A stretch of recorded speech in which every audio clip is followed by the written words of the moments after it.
If you're thinking about growing avocados, or maybe you live in avocado growing country and you want to learn more about avocados, well, you've come to the right place. I hope you had a chance to listen to episode 360 of the Garden Basics with Farmer Fred podcast. We were talking with Greg Alder. He's a San Diego-based master gardener, and he grows a heck of a lot of avocados. And better yet, he has a lot of great gardening advice online at gregalder.com. And he has a garden post there called Yard Posts.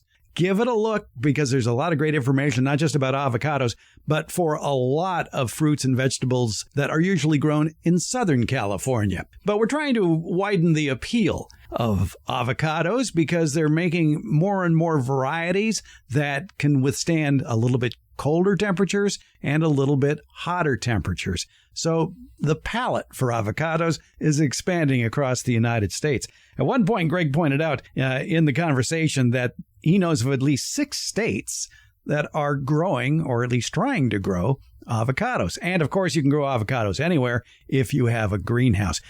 But in this episode of the newsletter podcast, I wanted to concentrate on the tastes of avocado. What are the best tasting avocados? We had that conversation with Greg. I've excerpted it out for here. Give it a listen.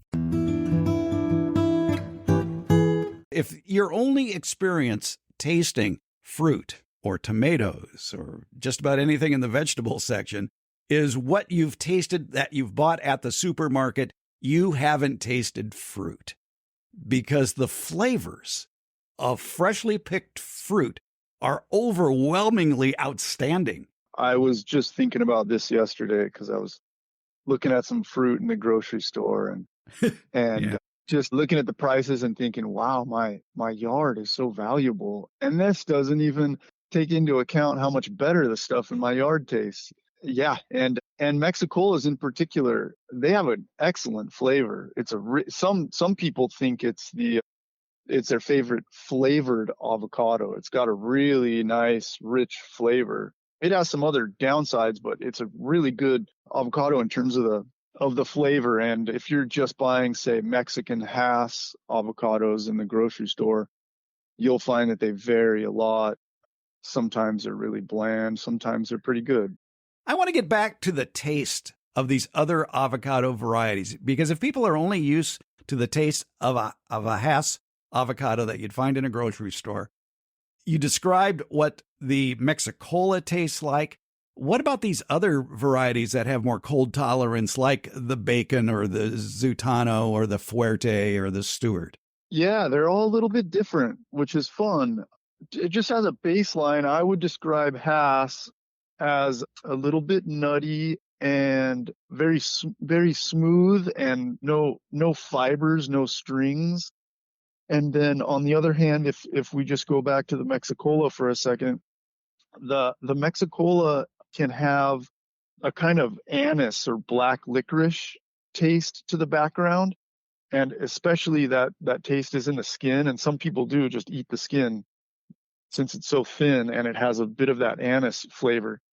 You won't find that anise flavor in Hass. You won't find it in Bacon. Bacon has actually more of a sweetness in the background to its flavor. For me, anyway, that's what it tastes like to me.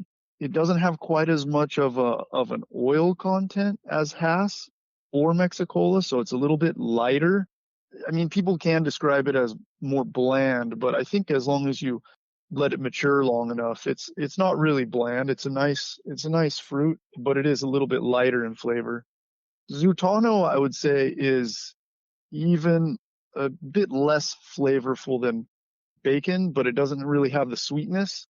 With all those, though, with Bacon and Zutano, you can get a little bit of strings or fibers, especially toward the stem end and near the skin.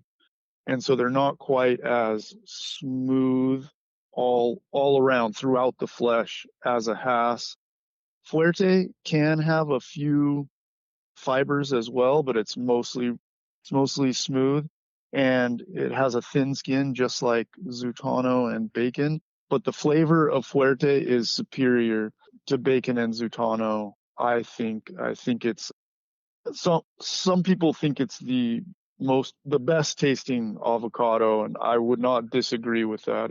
It's an amazing tasting avocado. It's definitely the best or one of the best, maybe in the top 5, I think, of everyone who likes avocados.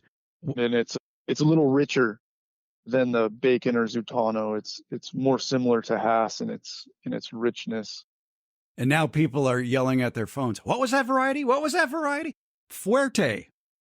Yeah, Fuerte is the variety that built the California avocado industry starting in the early 20th century. It was brought up from Mexico in 1911, and the Pompanos in Altadena, Pasadena area, they grew it and spread it around, and it took over the budding commercial industry back in the 20s, 30s, 40s, and only Hass took over the commercial industry as a dominant variety in around the 1970s. So for roughly 50 years, Fuerte was the commercial variety, and you find that there are lots of big old Fuerte trees up in the Bay Area, throughout Southern California, and it's just an awesome variety. Well, since you brought it up, do you have a top 5 list of the best tasting avocados besides Fuerte? Oh man, that's so hard. I don't know if I have a top 5, but I'll rattle off a few that I think are definitely top tier. I'll say, yeah, sometimes it's hard to distinguish between how good the fruit itself tastes and whether or not you should grow it, because some really good tasting avocados are not really worth growing in certain locations because the tree isn't great, or it's not so productive, or there's issues with the trees. But I'll just go with excellent tasting fruit without considering the trees themselves. Okay, but give us some warnings if it really is a really persnickety tree. Yeah, okay. I'll make some caveat notes about the trees too. Yeah. Well, Hass overall, if I had a single tree in my yard and I could grow Hass, I would grow Hass because it's just all around an excellent tree. I would also grow Gwen.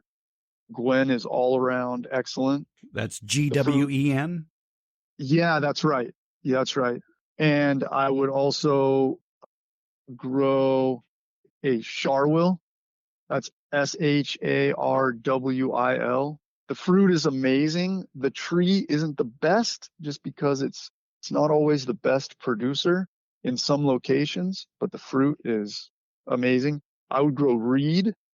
Reed is the best summer into fall avocado. It's a big round avocado, and we're eating it right now. And my kids yesterday just said, "This is the best." It's just awesome. And the tree is excellent as well. It's a very good producer.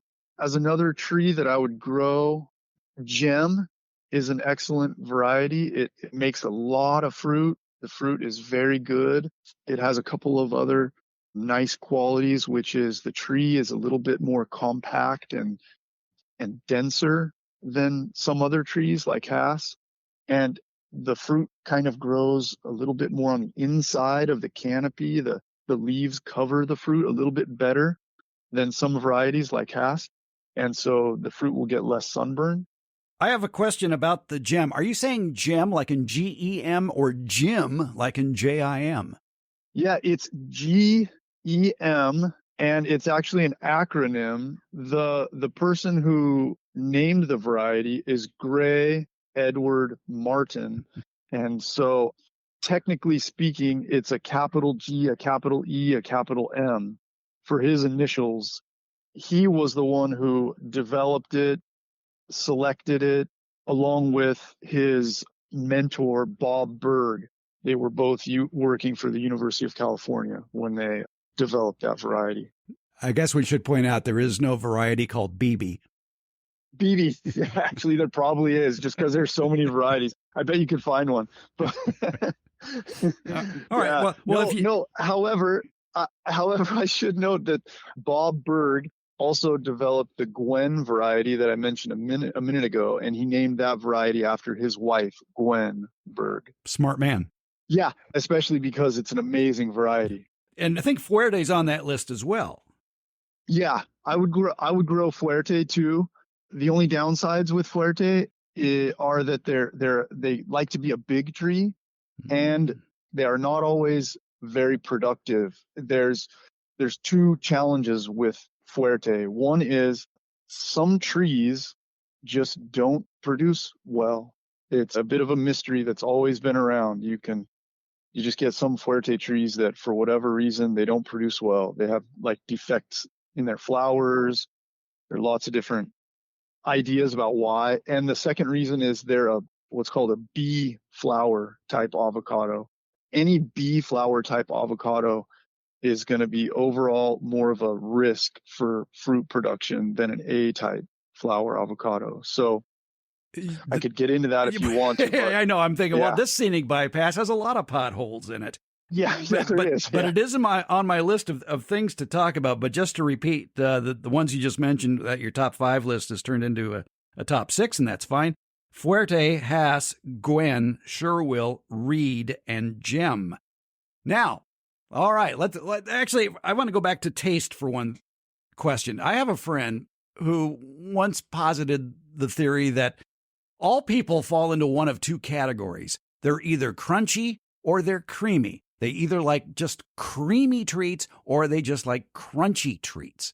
Now, Haas would be a creamy treat. Is there a crunchy treat in the world of avocados? I like that. Yeah, I like that. There are some varieties that have like a firmer flesh, and a couple that come to mind are Gwen and Lamb. Mm-hmm. Those varieties both have a firm, like a firmness to their flesh. Yeah, I would say on the creamier side would be Hass, Reed, a Fuerte. Yeah, although you can't cut open a Fuerte as early as it is ripe and get it more firm. But yeah, there are some not quite crunchy, but yeah, firmer fleshed varieties. Lamb and Gwen come to mind. So we've heard Greg Alder's selections for the top 6 avocados as far as taste goes. He ranked Haas number 1, followed by Gwen, Sharwil, Reed, Gem, and Fuerte. One note about the Sharwil. Its proper name is Kona Sharwil, and that might give you an indication of what climate it really likes. Yeah, Hawaii. That is the avocado of Hawaii, the Kona Sharwil, sometimes called the Sharwil. So if you have a really tropical climate, you could probably grow that here on the mainland or in a greenhouse. Now, there are a lot of opinions about the tastes of avocados, which are the best tasting avocados, and we'll get into that in the newsletter.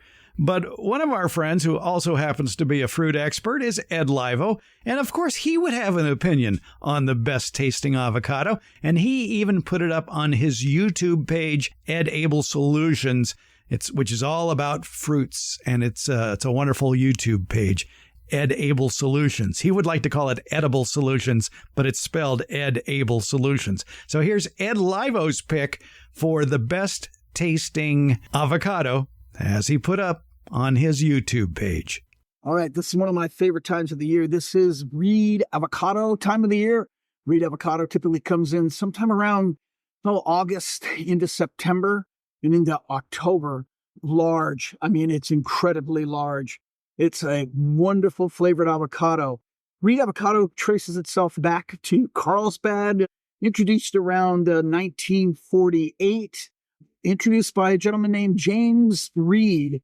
And for years, the only place you could get the Reed avocado was at James Reed's ranch in Carlsbad, California. As a matter of fact, in 1960, there was an effort to patent it, and they patented the variety. It never really gained the commercial success that I think it really, really deserves. But as a matter of fact, this has become an incredibly popular home garden variety. Guatemalan type makes it a little bit more sensitive to cold. So if you're going to plant this up in, the colder regions of California or the colder regions of any location, you're going to definitely have to provide some protection. First things I think you notice is that this is an enormous size fruit. Look at the way that fits into my hand, just barely. So it's an enormous size fruit. For those of you concerned about pollinators, this pairs up. This is an A-type avocado. It pairs up with a B. So, for instance, Surprise, which is a wonderful tasting avocado. Stewart would be another one. And, of course, the all popular Bacon avocado, all B-type. So this works well with a B-type avocado.